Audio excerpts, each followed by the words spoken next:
Vamos analisar agora a Câmara dos Deputados, que é a praia aí da nossa professora Deise Ciocari. A Câmara dos Deputados entra num recesso informal de uma semana, iniciado hoje, para que os parlamentares possam se dedicar às negociações eleitorais em decorrência do encerramento da janela partidária do próximo dia 5 de abril. O acordo proposto pelo presidente da Câmara, Arthur Lira, e líderes partidários adia, por exemplo, a análise de matérias importantes, como a prisão do deputado Domingos Brazão, suspeito no caso da vereadora assassinada Marielle Franco. Eu vou pedir a experiência e o conhecimento da Deise Ciocari para explicar a esse modesto professor de direito que lê a Constituição e não acha essa expressão ali, o que é recesso informal? Capaz, essa nem na minha época tinha, acho que nem eu consigo explicar isso. Pelo menos quando eu trabalhava lá em Brasília, os recessos eram nos períodos organizados ali, não tinha nenhuma grande mudança. Mas é como a própria matéria está falando aqui, né? Os deputados, eles estão incomodados, o Lira já demonstrou incômodo com essa questão do Chiquinho Brazão, com a prisão de parlamentares, né? Então ele quer esticar isso o máximo que puder. Tem todas essas questões de julgamentos ali, e é óbvio, né? A gente sempre fala assim, quando surge alguma CPI em ano eleitoral ou alguma grande pauta, que nem se discutiu no início desse ano, a possibilidade de impeachment do presidente Lula por causa daquela fala dele, né, que foi uma fala catastrófica, mas essas coisas elas não acontecem em ano eleitoral porque o Congresso só está pensando na sua reeleição, né? A gente fala que a gente tem um primeiro ano logo depois que o presidente é eleito, que é um ano onde se tem maior capital político, é o ano com a maior probabilidade de aprovação de projetos. O segundo ano já vem um ano eleitoral, então não se faz mais nada, eles só vão pensar nisso. E aí o terceiro ano, é até um pouco tragicômico isso, mas o terceiro ano eles já estão pensando na sua reeleição, né? Fora a reeleição de mesa aí, de casa. Então, assim, esse recesso é a primeira vez, desde que eu trabalhei em Brasília, que eu vejo um recesso assim do nada surgir, mas não se duvida de nada. Eu acho que a mensagem que fica no meio disso tudo é que eles governam para eles. Então, na hora de votar, a gente fala tanto em renovação política, renovação partidária, renovação de lideranças no Congresso. Realmente tem que se prestar atenção, em vez de ficar cada um ali na sua bolha defendendo político que está lá no Congresso e está legislando para eles mesmos, né? O que eles querem agora é se articular para a eleição de outubro, fazer seus sucessores, pensar na sucessão das mesas para se garantir em 2026. Tudo isso é pensando simplesmente na reeleição. Senão, eles estariam colocando CPIs em prática, julgando projetos que estão aprovados, que estão para ser aprovados, ou falando de reforma tributária e outras reformas que são extremamente importantes para o Brasil, como a reforma administrativa, que só se fala desde o primeiro dia 1 desse governo e até agora não foi para frente. Nem é tanto por culpa do governo, mas por causa desse Congresso que está aí, né? Então, estão legislando para eles mesmos. João Belutti. Olha, eu acho que é uma sinalização muito ruim, né? Apesar que a gente compreende, né, que já existe isso no Brasil há muito tempo, do ano eleitoral dos municípios, o Congresso em âmbito federal, ele fica bem morno. Agora, eles já têm, né, constitucionalmente 55 dias, né, de descanso, né, alternando, o que já é uma sinalização péssima para a sociedade. E, infelizmente, quer nós queiramos, quer nós não queiramos, o objetivo do poder é o poder por si só. Então, é muito... Por mais que a gente, como votante, se indigne, o objetivo do poder é o poder. São muitos dias de férias, muito recesso. Aparentemente, eles não se importam com isso. O próprio Arthur Lira, ele tem os comentários fechados na rede social dele, né? Que acho indevido também, apesar que deve ser muito... Né, não ser tão homenageado quanto gostaria. Mas não é uma sinalização boa, né? Não é uma sinalização boa. A gente sabe que eles estão focando na eleição municipal, né? Até as estatais provavelmente estão envolvidas nisso. Se não me engano, está na pauta, que elas já até passaram de lucro para prejuízo, mas não vejo com bons olhos. Agora, é o normal do Congresso, infelizmente, não deveria ser. A gente precisa discutir, de fato, uma reforma política e administrativa, inclusive a diminuição dos cargos, né, da quantidade de cargos, e do mandato de senadores, especialmente, porque 8 anos acho um exagero enorme, viu, Cabeça? O João Belutti tocou num ponto interessante. 513 deputados federais, cada um com mais de R$100 mil por gabinete, para pagar, para distribuir, mais as verbas parlamentares, que são emendas parlamentares, vão para obras públicas? Vão. Mas saem do planejamento do Poder Executivo. Então há um certo desequilíbrio. 81 senadores, 513 deputados federais, é um custo enorme da máquina pública. Posso só fazer um parênteses? Desde, senhor Carlos, por favor. A gente fala muito nesses gastos de cada parlamentar, e o Brasil, se eu não me engano, é o primeiro país em número de gastos com o Congresso Nacional, primeiro ou segundo, se eu não me engano. E eu lembro que, eu falo isso porque esse personagem político, ele não está mais na política, então não tem problema nenhum de falar, mas os 10 anos que eu fiquei em Brasília, teve um parlamentar que não usou todo esse excesso de verba de gabinete, e ele fez o mandato dele como deputado federal, ele era contra a reeleição, né? Então ele foi deputado federal somente uma vez, que é o Antônio Regufe, não está mais na política, foi pré-candidato ao governo do Distrito Federal há alguns anos, mas não saiu pré-candidato. E o Regufe fez o mandato dele, de 4 anos como deputado federal, com o mínimo de assessores que era permitido pelo regimento da casa. E foi um mandato brilhante. Tanto é que depois ele foi senador, mesma coisa, recusou 13º salários, auxílios e não sei o quê. Fez um mandato excelente, tanto é que nas pesquisas de intenção de voto para o governo do Distrito Federal ele aparecia em segundo lugar, se eu não me engano, né? Porque ele não tinha tanta popularidade assim. Mas é possível, né? Eu sempre falo desse caso do Regufe com muita tranquilidade, porque eu trabalhei lá, eu vi as atitudes dele. Infelizmente está fora da política, porque era um belíssimo exemplo, mas é possível fazer política sem esses gastos exorbitantes. Mas parece que o Congresso não quer ou não entende. Prefiro acreditar que não entende. Agora, Cássio Miranda, vai dar um estresse entre a Câmara dos Deputados e o Supremo Tribunal Federal. O caso Marielle Franco, todo mundo sabe, é um caso gravíssimo, porque é o caso de um agente público, no caso um político, uma vereadora, que é assassinada em razão do exercício da sua função.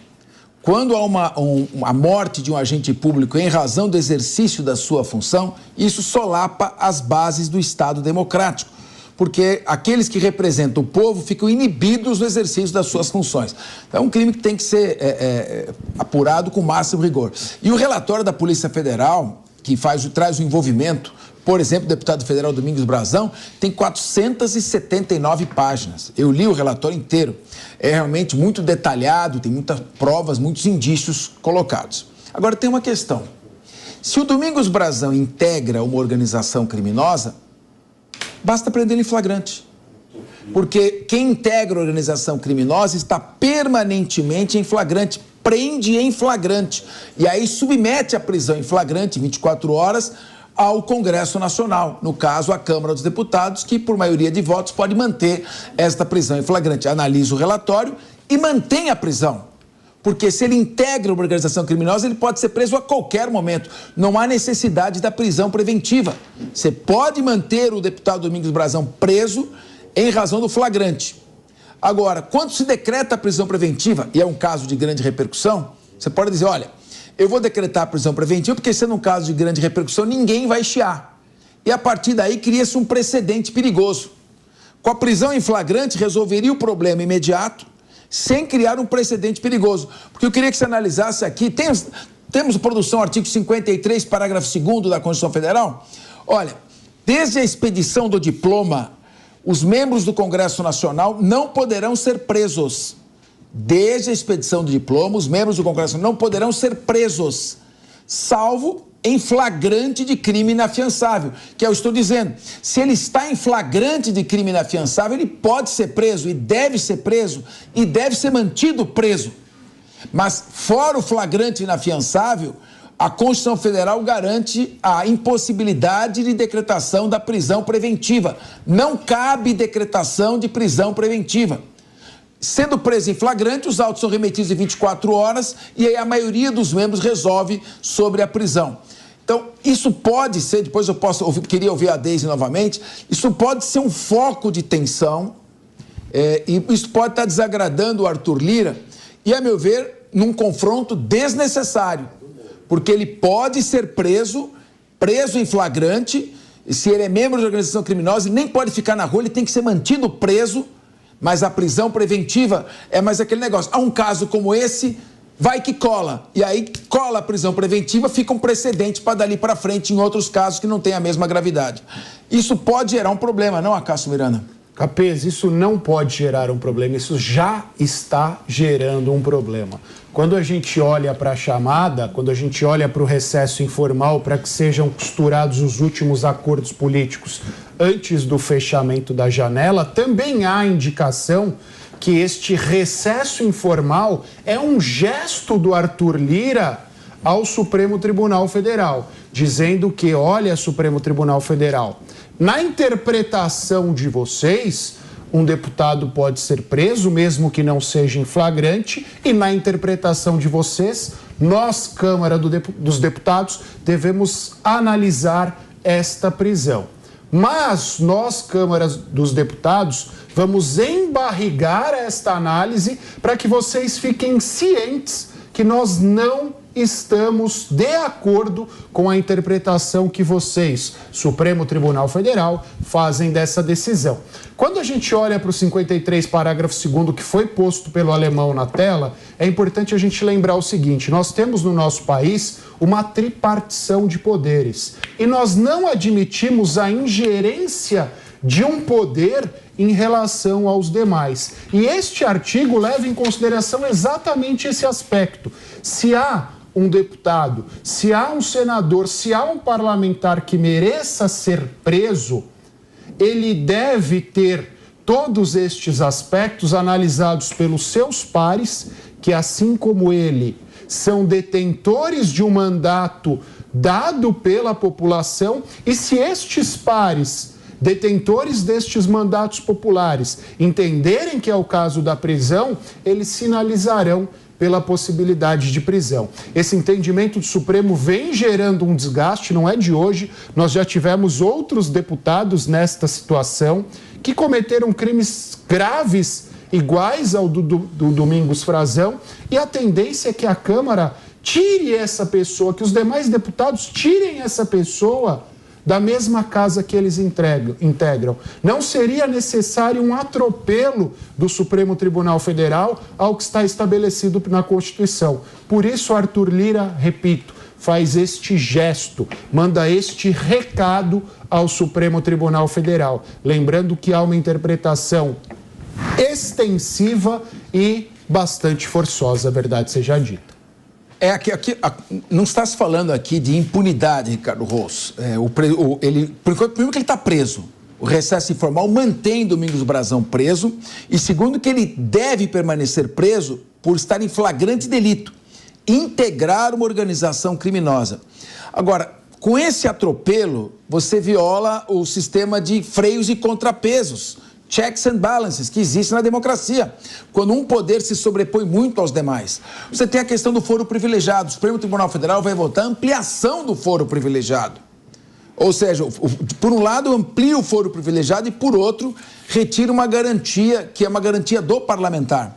Olha uma coisa, prisão preventiva pode ser decretada para qualquer crime que tenha pena máxima superior a 4 anos. Então, qualquer deputado que venha a ser acusado, às vezes um crime que não tem nada a ver com crime político, lesão corporal grave, por exemplo, ele pode ter a prisão preventiva decretada, porque vai se vulnerar uma garantia com base num caso de grande repercussão e clamor popular, onde normalmente se fica intimidado de discutir esse atropelo à Constituição. Como você vê isso? Você vê o recesso informal, o Acácio Miranda pegou bem a questão. É um negócio que não existe na Constituição. É um gesto de protesto. E como é que pode... Aonde vai parar isso? Capês, eu vejo esse recesso informal da Câmara dos Deputados de uma maneira diferente. Eu acho que o recesso informal, primeiro que é um tapa na cara da nossa sociedade, ok? Acabamos de sair de um feriado prolongado, feriado de Páscoa agora, e aí essa semana tem esse recesso informal que a Câmara dos Deputados se autoconcede para que os parlamentares, na minha visão, possam lidar com as questões de trocas partidárias aqui, porque nós estamos no fim, essa semana chega ao fim do prazo para que vereadores deputados possam trocar de partido sem perder o mandato. Eu acho que essa semana é importante para esse público, mas isso é um tapa na cara da nossa sociedade, deputados que já fazem um trabalho, na maioria deles, bastante aquém daquilo que recebem para fazer, e ainda se autoconceder uma semana de recesso informal. Agora, eu concordo com o que o Acácio falou, sim, que nós temos aí um problema, já estamos tendo um problema interlegislativo e judiciário com relação à prisão do Brandão, por uma questão... Domingos Brazão, lá por causa da morte da Marielle, por uma questão de realmente estar infringindo o que eu também concordo ser uma prerrogativa do Poder Legislativo, está explícito na nossa Constituição. Então eu imagino que talvez, né, essa semana possa servir também para isso, para que o Judiciário talvez siga até seu conselho aqui, Capês, que eu achei muito mais simples. Prisão em flagrante. Decreta a prisão em flagrante, acabou-se esses problemas, resolveu essa celeuma entre um poder e outro. Talvez realmente está faltando ali um ou dois que pensem um pouquinho mais, gaste um pouquinho mais de neurônio pensando numa saída que seja funcional para todos aí. Acredito que nesse tempo, nessa semana, isso vai acabar acontecendo, sim. Quando acompanhei a leitura do voto do relator, e é um bom parlamentar, mas estava tendo dificuldade para ler. A verdade é essa, para ler o parecer. Eu pensei que ele iria por essa. Voto pela manutenção da prisão, uma vez trata de prisão em flagrante, e contra a decretação da prisão preventiva, uma vez que se trata de garantia constitucional. Ponto. Prerrogativa constitucional. Estaria resolvido o problema. Agora vai se arrastar um embate institucional.